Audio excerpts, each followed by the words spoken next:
ঘুমানোর আগে 7 বার যদি এই দোয়াটি আপনি পড়তে পারেন, আপনার মনের সব আশা আল্লাহ কবুল করে দিবে।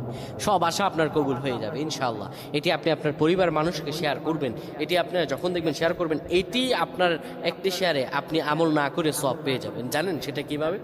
আপনার এই আমলটি যদি অন্য কেউ শুনে আমল করে, আপনি আমল না করে আর সব পেয়ে যাবেন। সুবহানাল্লাহ। কত সুন্দর ইসলাম, সুন্দর।